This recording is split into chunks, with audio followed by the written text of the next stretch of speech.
Chapter number 1 हमारा हो चुका है।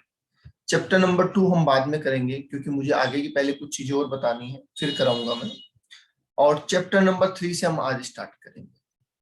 अब चैप्टर नंबर 3 से क्या है, छोटे छोटे चैप्टर्स हैं, छोटे छोटे चैप्टर्स हैं, मोस्टली कोई 2 दिन कोई 3 दिन में पूरा हो जाएगा, राइट। और उनमें से एमसीक्यू और शॉर्ट नोट टाइप के क्वेश्चन आते हैं, ठीक है, और या फिर केस स्टडी आ सकती है।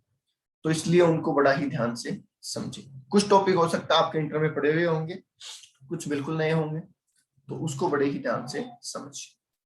चलें आगे। अब सबसे पहले बात है इसकी, और ये है चैप्टर हमारा रिटर्न फाइलिंग। क्या है चैप्टर? Return filing. अब सभी जानते हैं कि इनकम टैक्स की रिटर्न भरी जाती है, पर कोई बता सकता है कि इनकम टैक्स की रिटर्न होती क्या है, उसमें क्या डिटेल होती है वगैरह वगैरह? बताइए, कोई बता सकता है? इनकम टैक्स की रिटर्न क्या होती है? हम कहते हैं रिटर्न भरनी है, रिटर्न भरनी है, क्या भरना है, क्या होता है, क्या है रिटर्न? सर 2-3 पेजेस होते हैं। पहले पेज पे लिखा होता है वो ITR 1 है, 2 है, 3 है, 4 according to the customer profile. उसमें GTI होता है और डिडक्शन वगैरह निकालने के बाद नेट जो टैक्स बनता है वो उसमें पहले पन्ने पे होता है। सेकंड पन्ने पे सर थोड़ी सी कस्टमर की नेम, पैन नंबर इंफॉर्मेशन और उसकी अलग अलग हेड की कॉम्पिटिशन्स होती हैं। और अगर वो 4480 में है तो वो भी लिखता है कि 4480 एंड ऑल दोस थिंग्स। उसमें भी वो GTI का पूरा कैलकुलेशन दिखाता है कि GTI हमने कैसे निकाला। ये 2 पेजेस तो पता है। नहीं, ये इंडिविजुअल की नहीं नहीं, ये सिर्फ आपने फिजिकल जो इनकम टैक्स की रिटर्न देते हैं या एक्नॉलेजमेंट देते हैं वो देखा आपने, सिर्फ, और कुछ नहीं। It's not income tax return. Okay sir. और बोलिए। यस, समझिए। पहले इसका थ्योरेटिकल मीनिंग जानते हैं अपन, ठीक है, और बड़े ही ध्यान से इसको समझिए, आपको प्रैक्टिकल लाइफ में काम आ सकता है। एसएससी, देखिए, एसएससी ने प्रीवियस ईयर के दौरान इनकम कमाई और असेसमेंट ईयर के दौरान उसको टैक्स देना है, राइट। यहाँ पे इनकम कमाई और यहाँ पे टैक्स देना है, राइट। अब यहाँ पे जब टैक्स देना है तो टैक्स की कैलकुलेशन करनी पड़ेगी। अब कैलकुलेशन या तो एसएससी खुद करेगा या वो अपने सीए से करवाएगा, राइट। सेल्फ और सीए, बोलो हाँ या ना?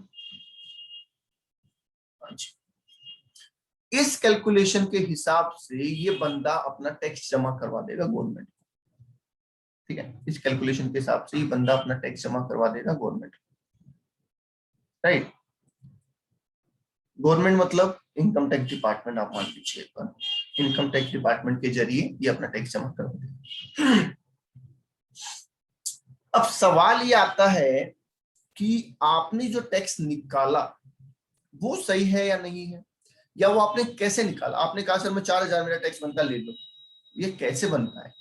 तुमने पैसे कमाए कहां से, ठीक है, तुम्हारे पास पैसे आए कहां से, तुम्हारा इनकम का सोर्स क्या है?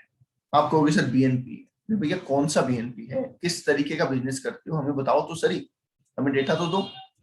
तो इसका मतलब मैंने क्या कमाया, कैसे कमाया, ठीक है, कितना कमाया और उस पर टैक्स कितना बनता है, मैंने कहां कहां इन्वेस्ट किया, कौन कौन सी डिडक्शन क्लेम की, कौन कौन से लॉस सेट ऑफ किए, क्या इन सब की जानकारी मुझे इनकम टैक्स डिपार्टमेंट को देनी पड़ेगी।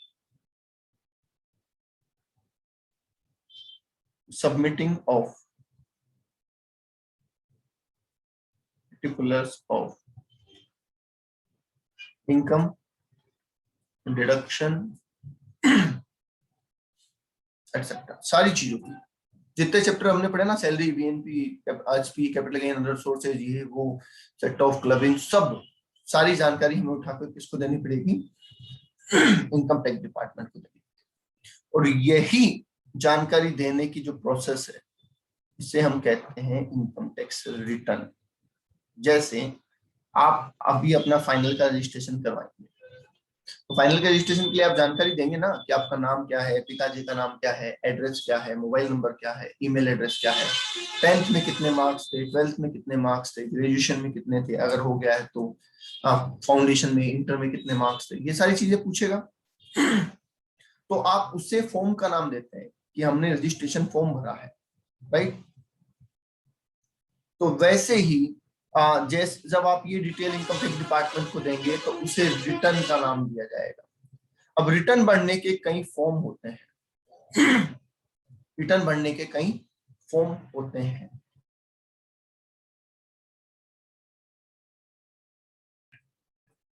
अब ये फॉर्म कैसे होते हैं, क्या होते हैं, वो सुनिए। फॉर्म अलग अलग क्यों बनाए गए? आप कहोगे सर एक ही फॉर्म बना देते हैं, अलग अलग फॉर्म क्यों बना रहे? देखिए, जैसे आप बैंक में जाते हैं तो कैश जमा करवाने के लिए, निकालने के लिए, एफडी बनाने के लिए या डीडी बनाने के लिए, चेक बुक इश्यू करवाने के लिए, नेट बैंकिंग चालू करवाने के लिए एक ही फॉर्म होता है या मल्टीपल फॉर्म होता है?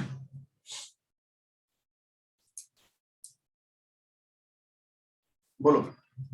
मल्टीपल फॉर्म होते हैं, मतलब सेपरेट फॉर्म होते हैं। सभी जवाब देते रहे, प्राची, प्रेरणा, सिद्धि, समृद्धि, जवाब देते, तारसी, जवाब देते रहो, जवाब नहीं दोगे तो उलझ जाओगे, तो मतलब फायदा नहीं होगा। ठीक है, ओके। तो वो सेपरेट फॉर्म होते हैं सर बैंक में। क्यों होते हैं सर सेपरेट फॉर्म? वो एक बुकलेट बना सकते हैं ना कि जिसको जो काम है जाके वो कर लो। एक बुकलेट बना दें और उसमें सारे काम लिखे हुए हों, उस बुकलेट में जो काम आपको करना भर के चले जाओ। और उसमें सर वेस्टेज होगी, एक तो कागज की वेस्टेज होगी, इतना बड़ा फॉर्म उसमें से मुझे एक छोटा सा काम है, तो एक तो कागज की वेस्टेज होगी, दूसरा मेरे समझने में दिक्कत आएगी कि मुझे कौन सा फॉर्म भरना है उसके लिए, समझ गए? तो इसलिए उनको सेपरेट किया गया। ऐसे ही हमें बोला गया कि सर आप सैलरी एम्प्लॉय हो सकते हैं, सैलरी पाने वाले एम्प्लॉय हो सकते हैं, आप बिजनेसमैन हो सकते हैं, छोटे बिजनेसमैन हो सकते हैं, बड़े बिजनेसमैन हो सकते हैं, आप कंपनी हो सकते हैं, आप ट्रस्ट हो सकते हैं, और सबके रिगार्डिंग अलग अलग जानकारी मांगी जाएगी। अब सोचो, सैलरी वाले बंदे से क्या जानकारी मांगेंगे कि भैया तुझे सैलरी, बोनस, कमीशन, एचआरए क्या क्या मिला बता दे। उससे ये थोड़ी बोलेंगे अलाउ क्या है, डिसअलाउड क्या है, समझ गए? तो इसलिए फॉर्म अलग अलग बनाए गए। तो फॉर्म 1, 2, 3, 4, 5, 6, 7, ये 7 तरीके के फॉर्म यहाँ पे होते हैं हमारे पास, समझ गए? अलग अलग फॉर्म अलग अलग लोगों के लिए है। आप सैलरी इंप्लॉय है तो फॉर्म नंबर 1, ठीक है। आपकी बीएनपी के अलावा कोई इनकम है इंडिविजुअल एचयूएफ में तो ये, आप बीएनपी इनकम है तो ये, आप प्रिजम्पटिव इनकम जो 44 एडी, एडीए, एई वगैरह है वो यहाँ पे है। उसके अलावा फिर कंपनी, ट्रस्ट और अदर देन वो लोकल अथॉरिटी वगैरह, उनके लिए ये फॉर्म्स होते हैं, ये तीनों फॉर्म, ठीक है। इस तरीके से सारा काम चलता है। तो आपको अपना रेस्पेक्टिव फॉर्म चूज करना है, उसको फिल करना है और फिल करके अपलोड करना है। बताइए, बात समझ में आ गई? रिटर्न कहते किसको है पहले ये समझिए। तो इसको कहते हैं हम, ठीक है। इनको बोलते हैं आईटीआर। इनको क्या बोलते हैं? Income tax return form. इसको क्या बोलते हैं? Income tax return form. That's why it is called ITR. अब बोलेंगे आईटीआर 1 भरा है मैंने, आईटीआर 2 भरा है मैंने, आईटीआर 3, आईटीआर 4, आईटीआर 5, आईटीआर 6, 7, ऐसे तरीके से, समझ गए? ओके। ये जो फॉर्म हम भर देते हैं, ध्यान से सुनना, पूरा प्रोसेस समझा रहा हूं आपको पहले इजी लैंग्वेज में। ये जो फॉर्म हम भर देते हैं, ये फॉर्म सर भरना कैसे है? तो इसको भरने के 2 तरीके होते हैं, एक ऑनलाइन और एक ऑफलाइन, ठीक है। एक ऑनलाइन और एक ऑफलाइन सिस्टम, ठीक है। आज की डेट में सबके लिए ऑनलाइन रिटर्न भरना जरूरी है। ऑफलाइन सिर्फ लिमिटेड पर्सन, मतलब सीनियर सिटीजन के, सीनियर सिटीजन, नो रिफंड। अगर कोई सीनियर सिटीजन अपने रिटर्न भर रहा है और उसका रिफंड नहीं बनता है, रिफंड नहीं बनना चाहिए, तो वो ऑफलाइन रिटर्न भर सकता है, वरना बाकी सबके लिए ऑनलाइन रिटर्न का फॉर्मेट है, ठीक है। तो मतलब ऐसा नहीं है कि फॉर्म प्रिंटेड आएगा आप उसमें डिटेल भर के सबमिट कर दोगे, वो नहीं होगा, आपको ऑनलाइन फॉर्म भरना पड़ेगा, राइट। ये कैसे भरा जाता है ये भी मैं समझा दूंगा, पहले समझिए बात को। आपने ऑनलाइन फॉर्म सबमिट किया, सबमिट करने के बाद आपके पास एक फॉर्म जनरेट होता है ITR, कुछ लोग ITR V बोलते हैं, कुछ लोग ITR 5 बोलते हैं, ठीक है। और ये बेसिकली होता है एक्नॉलेजमेंट। जैसे रजिस्ट्रेशन करने के बाद आपके पास एक फाइनल फॉर्म जनरेट होता है क्या, जिसमें डिटेल होती है, बेसिक जानकारी कि आपने क्या क्या भरा है। रजिस्ट्रेशन भरने के बाद, एग्जाम फॉर्म भरने के बाद, हर चीज के बाद एक समरी जनरेट होती है कि आपने ये चीजें भरी है, एक बार चेक कर लो भैया। यस, वो होता है एक्नॉलेजमेंट। उसको क्या बोलते हैं? एक्नॉलेजमेंट। कि आपकी कुछ बेसिक जानकारी उसमें होती है कि ये चीजें आपने फिलअप की है, राइट। तो ये जो एक्नॉलेजमेंट है इसको बोलते हैं ITR V या ITR 5। अब ये जो ITR 5 है ये आपने बहुत जगह देखा होगा, ये आपको देखने को मिल गया होगा, ठीक है। इसमें सिर्फ बेसिक जानकारी होती है, आपका नाम वाम, आपका GTI कितना। ऐसा नहीं बताते कौन सा हेड की कितनी इनकम है, सीधा GTI बताते हैं इसमें कि GTI इतनी है, डिडक्शन टोटल इतनी है, टोटल इनकम इतनी है और टैक्स इतना है, रिफंड इतना है या पेबल इतना है, बस इतनी जानकारी होती है। कौन से हेड की कितनी कैसे, ऐसा कुछ नहीं है इस बारे में, वो सारी जानकारी फॉर्म के अंदर होती है, राइट। सुनिए, अब ये जो ITR V है ये पूरे इंडिया का, ऑल ओवर इंडिया का जनरेट होने के बाद इसको भेजा जाता है बेंगलोर। बेंगलोर में एक ऑफिस बना हुआ है जिसको बोलते हैं CPC, सेंट्रलाइज्ड प्रोसेसिंग सेंटर। क्या बोलते हैं इसको? सेंट्रलाइज्ड प्रोसेसिंग सेंटर, बेंगलुरु में है, ठीक है। पूरे इंडिया में आप कहीं भी रिटर्न भरिए, अब जयपुर में भरिए, दिल्ली, मुंबई, कोलकाता, मद्रास, कहीं पे भी भरिए, सारी रिटर्न कहाँ पहुंचेगी, ये सारे एक्नॉलेजमेंट कहाँ पहुंचाने आपको? CPC पहुंचाने, ठीक है। तो रिटर्न अब सर पहुंचाना कैसे है उसकी बात समझिए। ये जो फॉर्म जनरेट होगा आपको इसका प्रिंट करना है, प्रिंट करके इस पे सिग्नेचर करना है, ठीक है। और सिग्नेचर करके इसको नॉर्मल पोस्ट या स्पीड पोस्ट से भेज देना है। एक तरीका तो आपके पास ये है, एक तरीका तो आपके पास क्या है, एकदम सामान्य तरीका। जो लोग ज्यादा टेक्निकल नहीं है, नॉलेज नहीं है, वो लोग क्या करते हैं, इसका प्रिंट निकलवाते हैं, उस पर साइन करते हैं और उस पर एड्रेस लिखा हुआ रहता है, ठीक है, इनकम टैक्स डिपार्टमेंट का पोस्ट बॉक्स नंबर और सब, तो वहां से आप भेज देते हैं सीधा। अब सोचो, करोड़ों रिटर्न भरेगी, करोड़ों पेपर वहां जाएंगे, तो वहां पे जाके भी इकट्ठे होने, तो पेपर बर्बाद ना हो इसके लिए एक E-वेरिफिकेशन का ऑप्शन लाया गया। E-वेरिफिकेशन, जिसके अंदर आप अपने आधार OTP या बैंक OTP के जरिए क्या कर सकते हैं, इसको वेरीफाई कर सकते हैं। तो जैसे बैंकिंग ट्रांजैक्शन कंप्लीट हो जाता है बिना बैंक जाए, वैसे ही अगर आप E-वेरीफाई करेंगे तो बिना स्पीड पोस्ट किए ही ये डॉक्यूमेंट कहां पहुंच जाएगा? CPC पहुंच जाएगा। जैसे ही आप OTP डालेंगे, सबमिट होगा, ऑटोमेटिक पहुंच जाएगा कहां पे? बेंगलोर। बोलो, बात समझ में आ गई? क्योंकि जैसे ही आपने फॉर्म भरा ना, इसमें ये भी समझिए, जैसे ही आप फॉर्म भरते हैं फॉर्म तो CPC चला गया। जैसे ही आप अपनी इनकम टैक्स रिटर्न फाइल करते हैं ना, तो फॉर्म तो आपका CPC ऑलरेडी चला गया, पर वो फॉर्म आपने ही भरा है। ध्यान से सुनना, वो फॉर्म आपने ही भरा है, किसी और ने नहीं भरा है। इसके लिए वो साइन करवाता है। तो साइन या तो आप फिजिकल साइन करो, फिजिकल साइन करोगे तो स्पीड पोस्ट भेजना ही पड़ेगा, कोई ऑप्शन ही नहीं है हमारे पास। और या आप डिजिटल साइन कर दो, तो OTP हमारा डिजिटल साइन होता है। बोलो हाँ या ना? आज की डेट में OTP क्या हमारा डिजिटल ऑथेंटिकेशन है? हाँ, डिजिटल ऑथेंटिकेशन ही तो है। जैसे बैंक में आप जाते हो, या तो स्लिप भर के काम करो या ऑनलाइन ट्रांसफर कर दो। एक तीसरा ऑप्शन यहाँ पे और आता है जो कंपनीज वगैरह के लिए और फर्म वगैरह के लिए होता है, वो होता है डिजिटल सिग्नेचर।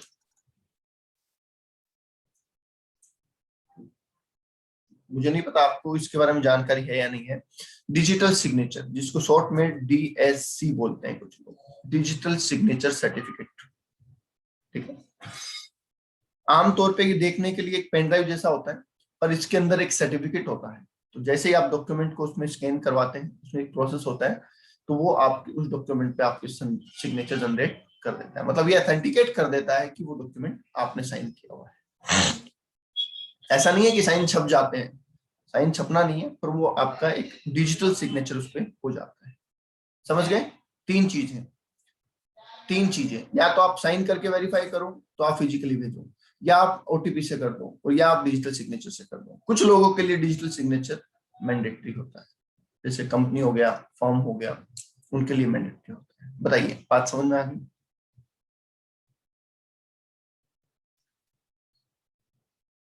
बोलो जी, बात समझ में आ गई क्या यहाँ तक?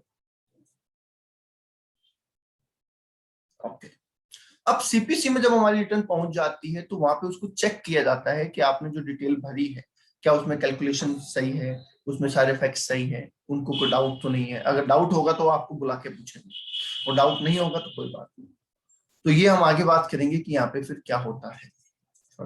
अब वापस एक बार पीछे आते हैं। यहाँ तक बात समझ में आ गई आपको कि किस तरीके से प्रोसेस चलता है? ओके। अब सर, अगर हम रिटर्न भरना चाहते हैं, क्या मैं रिटर्न भर सकता हूँ? मैं मतलब आप लोग, क्या आप लोग रिटर्न भर सकते हैं? तो इसके लिए पहली बात तो आपका पैन नंबर रिक्वायर्ड होगा। बेसिक डॉक्यूमेंट में क्या चाहिए होगा आपका? Pan number, permanent account number. कितने लोगों को पता है पैन नंबर के बारे में? कोई ऐसा है जिसको ये ना पता हो पैन नंबर क्या होता है?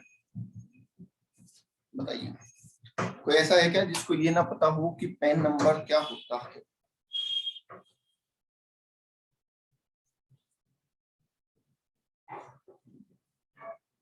कोई नहीं है ऐसा जिसको ना पता हो पैन नंबर क्या होता है? अच्छा, कितने डिजिट का होता है? कितने डिजिट का होता है pan number?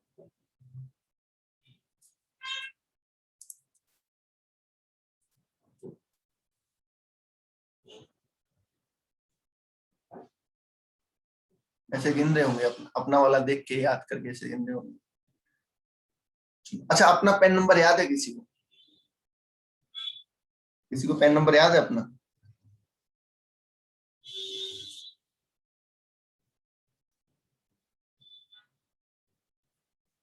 Sir, pan number तो दूर की बात, हमें हमारा इंटर फाइनल का रजिस्ट्रेशन नंबर याद नहीं है।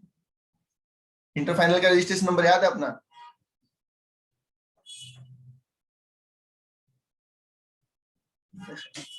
जो बेसिक कोर्स की चीज है वही याद नहीं है सर। अरे फाइनल क्यों, इंटर वाले नंबर रहता है फाइनल वाला। इंटर में जो रजिस्ट्रेशन नंबर रहता है वही फाइनल में रहता है।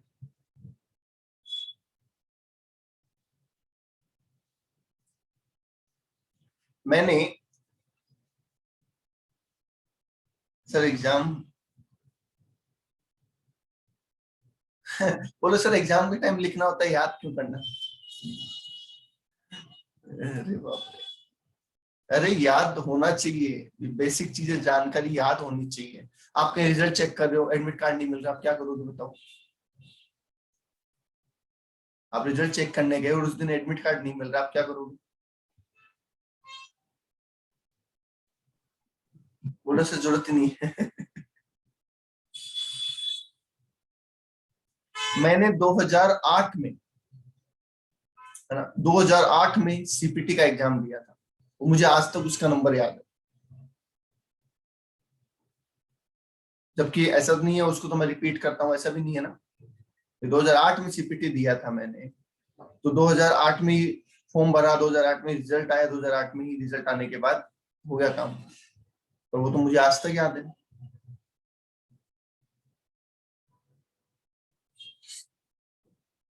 फिर क्या पूछते हैं एग्जाम फॉर्म भरते टाइम पे? अरे सर, आपके पास मेरा रजिस्ट्रेशन नंबर है क्या? वो मैं फॉर्म भर रहा था, मुझे मिल नहीं रहा।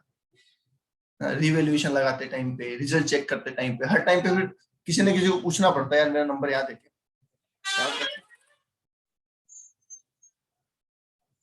चलिए, तो पेन नंबर होता है 10 डिजिट पेन नंबर, और अल्फा न्यूमेरिक होता है। अल्फा न्यूमेरिक का मतलब,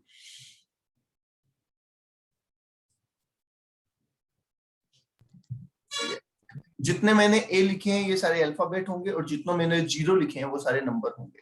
तो ये अल्फा न्यूमेरिक नंबर होता है, राइट? ओके। इसमें फोर्थ जो लेटर है, फोर्थ जो लेटर है ना, 1 2 3 4, ये रिप्रेजेंट करता है आपके स्टेटस को। ये रिप्रेजेंट करता है आपके स्टेटस को। स्टेटस को मतलब, जैसे आप इंडिविजुअल हैं तो यहाँ पे पी लिखा हुआ मिलेगा आपको हमेशा। अगर आप एच है तो ये एच मिलेगा, अगर आप कंपनी है तो ये सी मिलेगा। ठीक है, अगर फर्म है तो ये एफ मिलेगा। तो ये स्टेटस को पता करता है। तो आप पेन नंबर देख के बता सकते हैं कि ये जो पेन कार्ड है कि किसका है, ठीक है, फर्म का है, कंपनी का है, एचयूएफ का है, ये आप बता सकते हैं। फिफ्थ जो नेम होता है ये सर नेम को डिनोट करता है, सर नेम, ठीक है, जैसे मेरा नाम पोद्दार है तो पी होगा ये, ठीक है, शर्मा है आपका नाम तो एस होगा, अग्रवाल है तो ए होगा। तो ये सरनेम को डिनोट करता है, राइट। कंपनी में सरनेम होता नहीं है तो ये कंपनी के जो ओरिजिनल नेम है उसी को रिप्रेजेंट करता है। आगे बात समझ में?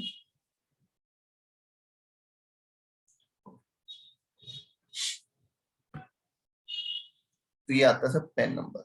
अब इनकम टैक्स में आपको कोई नहीं जानता, चाहे आप कितने ही पैसे वाले हो, आपको कोई नहीं जानता। इनकम टैक्स आपको आपके पैन नंबर के नाम से पहचानता है, समझ गए? ठीक है। इंडिविजुअल के केस में आधार नंबर भी जरूरी कर दिया गया है, इंडिविजुअल के केस में आधार नंबर भी जरूरी कर दिया गया है, और इन दोनों को आपस में लिंक भी करवाया जाता है। आप कहोगे सर आधार नंबर का क्या रोल?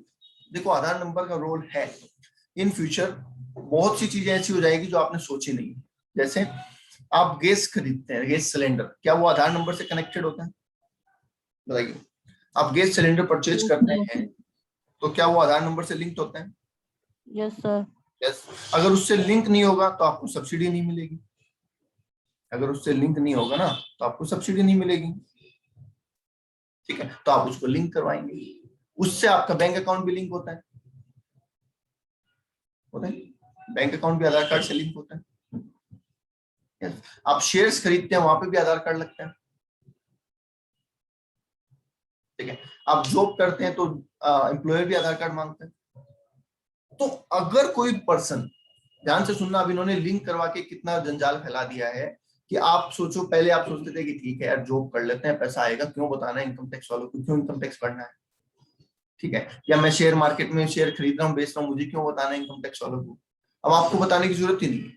जैसे ये लिंक हो जाती है चीज तो वो वहीं से ट्रेस हो जाता है, उनका सिस्टम पकड़ लेता है कि आपने इस साल में क्या क्या किया है, आपके अकाउंट में कितने पैसे जमा हुए हैं, आपके अकाउंट से कितना पैसा निकला है, सब चीजें उनके पास सारी इंफॉर्मेशन आ जाती है, ठीक है। आपने कितने शेयर खरीदे, कितने बेचे, कहाँ प्रॉपर्टी खरीदी, सब चीजें आ जाती है उसके अंदर, समझ गए?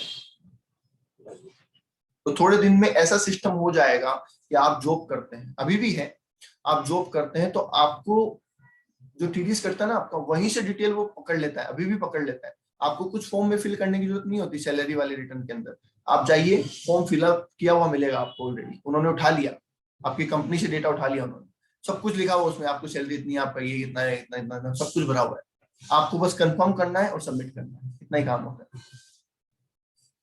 सैलरी के रिटर्न में सिर्फ इतना ही काम होता है कि सारे पर्टिकुलर ऑलरेडी आ जाते हैं, कितना टीडीएस कटा है वगैरह वगैरह सब कुछ आ जाता है, आपको सिर्फ और सिर्फ क्या करना होता है, उसको सबमिट करना होता है। तो इसलिए ये लिंक करवा रहे हैं कि फिर आप चीजें छुपा नहीं पाए, समझ गए? तो ये टेक्नोलॉजिकल एडवांसमेंट है, धीरे धीरे हो रहा है, हो जाएगा।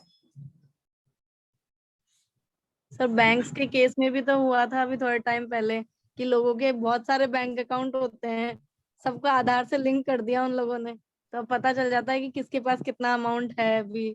बिल्कुल सब कनेक्ट, इन्होंने क्या कर दिया कि आपके अकाउंट में जितना, जैसे नोटबंदी हुआ था ना, डिमोनेटाइजेशन, तो उस टाइम सब लोगों को नोटिस भेज दी इन्होंने, कहाँ से पता चला है? आधार नंबर से, कि भैया आपके अकाउंट में इतना पैसा जमा हुआ है, कहाँ से आया बताइए, समझ रहे हैं? तो धीरे धीरे ये सारी चीजें सेंट्रलाइज कर रहे हैं। अभी इनकम टैक्स ने अपना नया वेबसाइट लॉन्च किया है, अगर आपको नॉलेज होगा तो, उन्होंने पुरानी वेबसाइट बंद कर दी है और नई वेबसाइट चालू कर दी है, ठीक है, तो उस पर भी कई फीचर्स उन्होंने इंट्रोड्यूस किए हैं। ओके, तो अब सवाल, अभी कुछ आया था ना, वेबसाइट वर्क नहीं कर रही थी एक दो दिन हाँ से। वेबसाइट अभी नहीं चल रही है, स्लो डाउन है। हाँ हाँ अभी वेबसाइट स्लो डाउन है क्योंकि नई साइट है, करोड़ों कंज्यूमर्स हैं, असेसीज हैं, तो टाइम लगेगा उसको मैचअप करने में, ठीक है। तो अब उसमें भी कुछ और फीचर्स डाल दिए गए हैं, तो धीरे धीरे ये सब चीजों को लिंक कर देंगे। आप कहीं से अगर मार्केट से 20 रुपए का सामान भी खरीदेंगे ना, तो वो भी वहां पे ट्रेस हो जाएगा, वो भी वहां पे ट्रेस हो जाएगा कि आपने सामान खरीदा है, समझ गए? तो ब्लैक मनी रोटेशन बंद कर देंगे। दूसरी बात,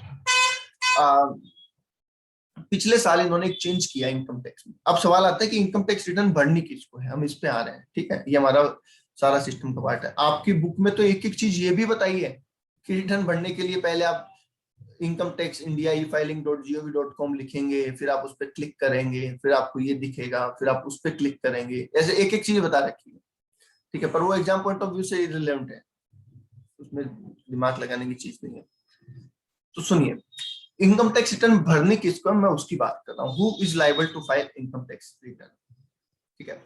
तो पहले तो कुछ ऐसे लोग बताए गए जिनको इनकम टैक्स रिटर्न भरना कंपलसरी है, जैसे कि कंपनी है, फर्म है, इनको कोई मतलब नहीं है कि इनके प्रॉफिट है कि लॉस है कि कम है कि ज्यादा है, इनको अपनी रिटर्न भरनी ही भरनी है, ठीक है। तो पहले तो ये मैंडेटरी लोग बताए गए, ठीक है, हम इस पे चर्चा करेंगे आगे बहुत डिटेल में, अभी आप एक बार इसका ओवरव्यू देख लीजिए। तो कंपनी हो गई, फर्म हो गई, ठीक है, ऑडिट वाले पर्सन हो गए, इन सबको अपनी रिटर्न भरनी ही भरनी है, कोई ऑप्शन नहीं। उसके अलावा फिर आए हम लोग, क्या हमें से रिटर्न भरनी है, तो हमें बोला गया कि अगर आपकी ग्रॉस टोटल इनकम, आपकी जीटीआई 2.5 लाख रुपए से ज्यादा या बेसिक एग्जेम्पशन लिमिट से ज्यादा है, तो 60 साल से कम वालों के लिए 2.5 लाख, 60 साल से ज्यादा वालों के लिए 3 लाख और 80 साल से ज्यादा वालों के लिए 5 लाख।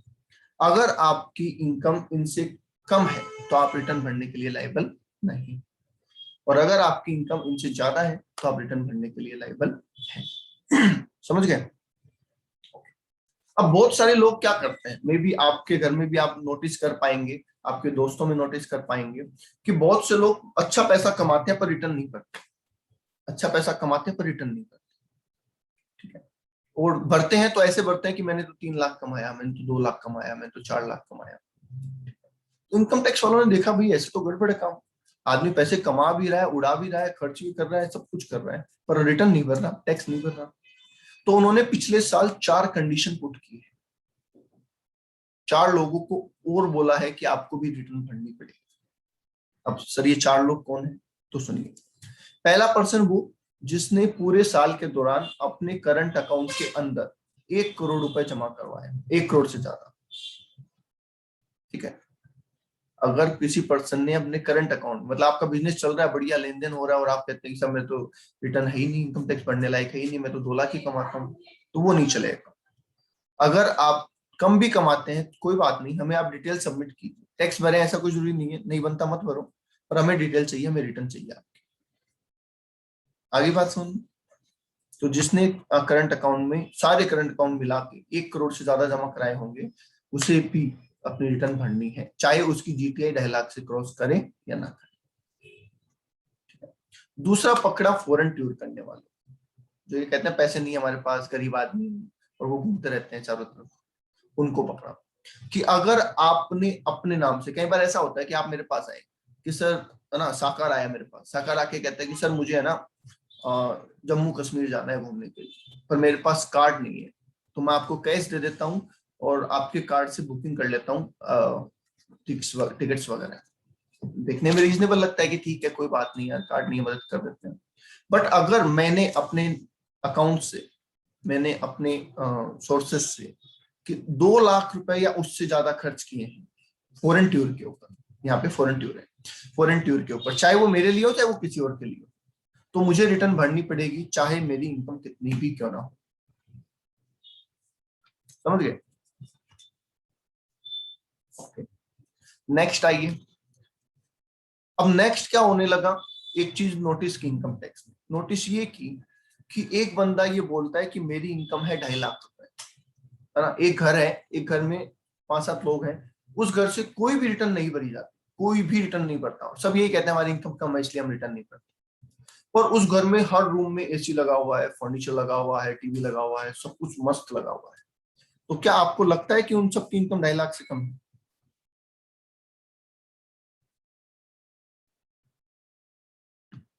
नहीं सर। तो गवर्नमेंट ने इस बात को पकड़ा कि अच्छा घर में तो खर्चा तुम कर रहे हो महीने का 2-3 लाख, महीने का 2-3 लाख का, साल का 50-60 लाख का खर्चा कर रहे हो, और इनकम बताते हो कि है ही नहीं। तो उनके लिए बोला कि जिसका इलेक्ट्रिसिटी का बिल, बहुत ध्यान से सुनना, जिसका पूरे साल का इलेक्ट्रिसिटी का बिल 1 लाख रुपए से ज्यादा है उसको रिटर्न भरना जरूरी है। जिसका पूरे साल का इलेक्ट्रिसिटी का बिल 1 लाख रुपए से ज्यादा है उसे भी रिटर्न भरना जरूरी है। अब मुझे बात बताओ, जो बंदा 2 लाख से कम कमाता है या 2.5 लाख से कम कमाता है, क्या वो 1 लाख रुपए की इलेक्ट्रिसिटी जला सकता है? इतनी कैपेसिटी होती है क्या? मतलब वो 1 लाख की तो इलेक्ट्रिसिटी जला देगा और बाकी 1 लाख में खाना पीना रहना सब कुछ कर लेगा, कपड़े वपड़े। पॉसिबल नहीं है ना। और इलेक्ट्रिसिटी में आप चोरी भी नहीं कर सकते कि खर्च ज्यादा की और बिल कम भरा, ऐसा भी कर सकते हैं क्या? तो इलेक्ट्रिसिटी में तो आप ये मैनिपुलेशन भी नहीं कर सकते ना कि खर्च तो ज्यादा की और बता दिया कम। वो तो कहाँ से पकड़ेंगे? आपके इलेक्ट्रिसिटी कनेक्शन में आधार कार्ड दिया हुआ होगा, उस आधार कार्ड से पकड़ लेंगे। समझ पा रहे हो कितना बड़ा ट्रैप है ये? पूरी पूरी प्लानिंग कैसे है। आप अपना आधार कार्ड देते हैं, बिजली विभाग ने मांगा, आपने दे दिया, कोई बात नहीं सर, आधार कार्ड दे देते हैं। रिटर्न आपने भरी नहीं, उधर से नोटिस आता है कि आपने इस साल बिजली का बिल भरा है 3 लाख रुपए का पूरे साल में, और आपने रिटर्न भरी नहीं है। बताओ जी पैसे कहाँ से हैं? समझ पा रहे हैं? तो इसलिए बोला कि 1 लाख रुपए से ज्यादा का बिजली का बिल जिसका है उसको भी रिटर्न भरना मैंडेटरी हो जाएगा। तो वहां से जैसे ही नोटिस आएगा ना, तो एक पेनल्टी लगना तो तय है आपके ऊपर रिटर्न ना भरने की। तो 3 लाख का बिजली का बिल है, आपको बोला था 1 लाख से ऊपर होते रिटर्न भरनी है, आपने नहीं भरी, तो ये पेनल्टी लगना तो तय हो गया। ब्लैक मनी की बात बाद में हम और करेंगे। समझ पा रहे हैं?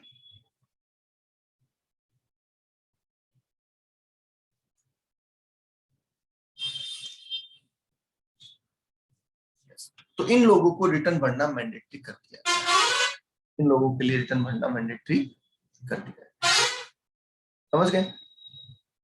ओके। तो रिटर्न क्या होती है, कैसी होती है, कितने फॉर्म होते हैं और भर के उसको कहाँ भेजना होता है, ठीक है, पैन नंबर आधार नंबर क्या होते हैं और किस किस को रिटर्न फाइल करनी होती है, इन सब बातों में कोई डाउट है तो बोलो। हालांकि कल मैं इनको थ्योरेटिकली फिर डिस्कस करूंगा, पर जो ओवरव्यू मैंने आपको दिया उसमें कोई डाउट तो बोलो।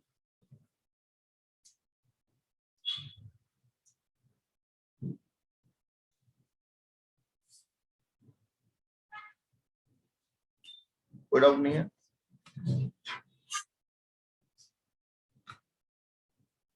ठीक,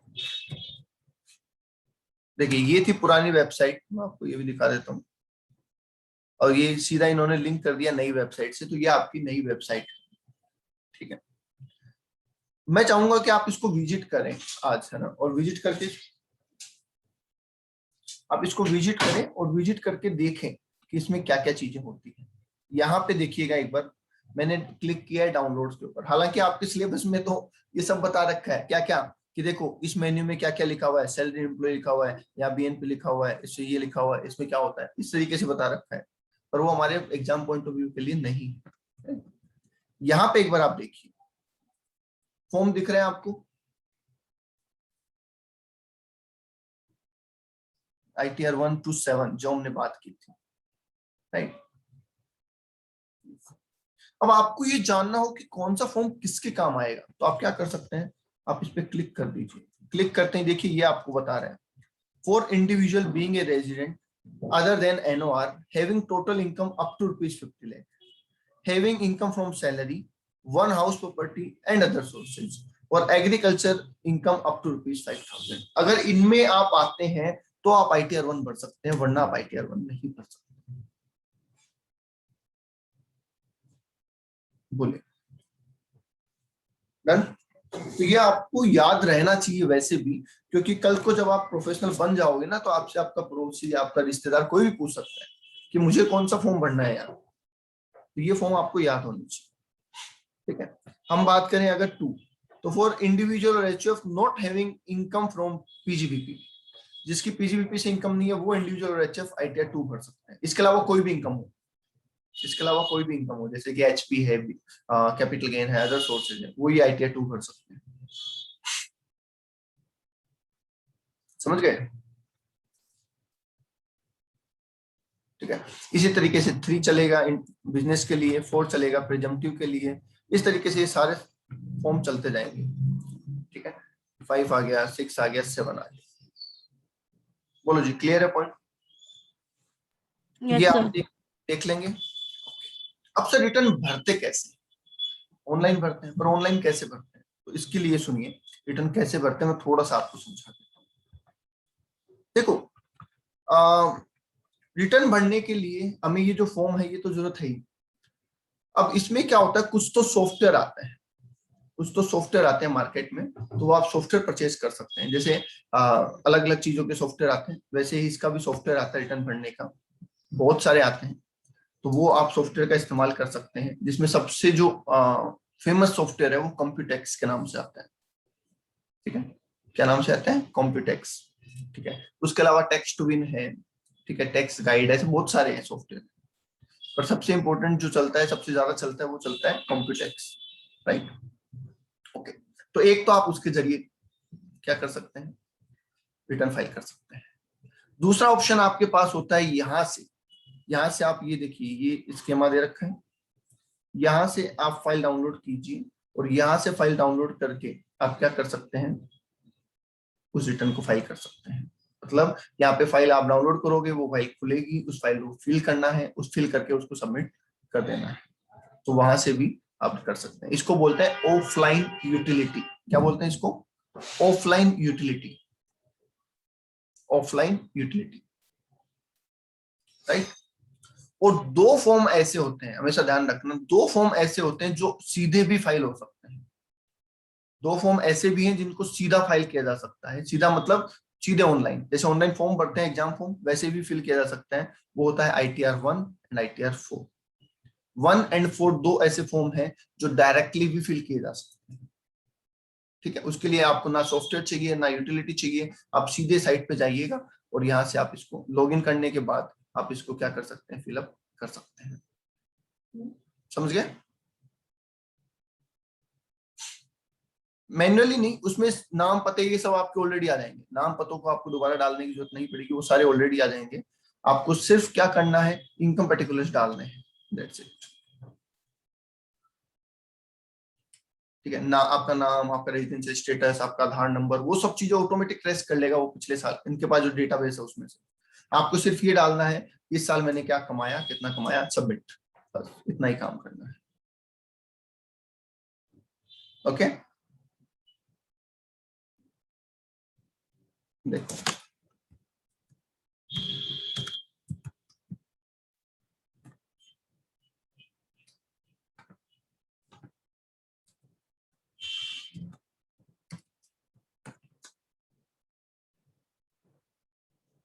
ठीक है, ये देखिए ये खुल जाता है फॉर्म, यहाँ से पोर्टल खुल गया मेरा, लॉगिन हो गया। अब यहाँ पे देखिए ई फाइल पे आप जाएंगे तो आ रहा है income tax return. Income tax return में मैं जाऊंगा,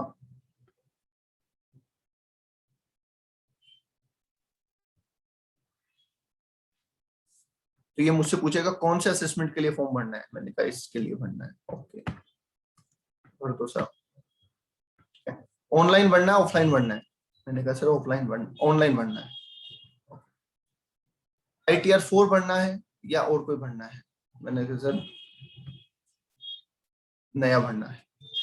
ठीक है, आप इंडिविजुअल हैं? यस मैं इंडिविजुअल हूँ। ठीक है, फॉर्म सेलेक्ट कीजिए, मैंने ITR 1 सेलेक्ट किया, ध्यान से सुनना। ठीक है,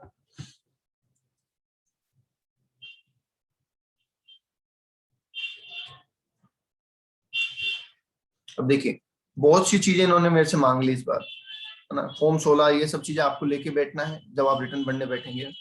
अब यहाँ पे आपसे रीजन पूछा जा रहा है कि आप रिटर्न क्यों भर रहे हैं। क्या आपकी इनकम बेसिक एग्जाम्पशन लिमिट से ज्यादा है? क्या आपने 1 करोड़ से ज्यादा जमा करवाए हैं करंट अकाउंट में? क्या आपने 2 लाख से ज्यादा का फॉरेन टूर किया है? क्या आपने 1 लाख से ज्यादा का इलेक्ट्रिसिटी बिल जमा किया है? या फिर आप अपनी मर्जी से किसी और कारण से जमा करवाना चाहते हैं? बताइए, रीजन पूछ लिया।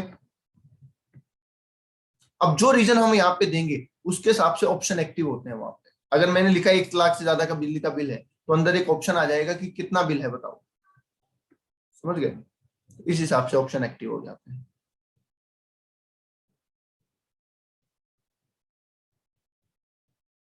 ठीक है, अब देखिए, अब चीज ध्यान से देखना, इन्होंने मेरी कुछ इंफॉर्मेशन ऑलरेडी डाल दी है, उनके पास जो डेटाबेस है वहां से उठा के इन्होंने मेरी इंफॉर्मेशन पुट कर दी है। देखिए नाम, date of birth, Aadhaar number, email ID, address, ये सब चीजें उन्होंने मेरी ऑलरेडी उठा के डाल दी है वहां से। ठीक है, मेरे बैंक अकाउंट डिटेल सब कुछ है इनके पास, सब कुछ इन्होंने ऑलरेडी वहां से उठा लिया है। समझ पा रहे हैं? बंद कर देते हैं, पर्सनल इंफॉर्मेशन आने लगती है। ओके, चलो तो आज इतना ही करते हैं। कल इसका थ्योरेटिकल मैं आपको पढ़ाना स्टार्ट करूंगा। I hope practical point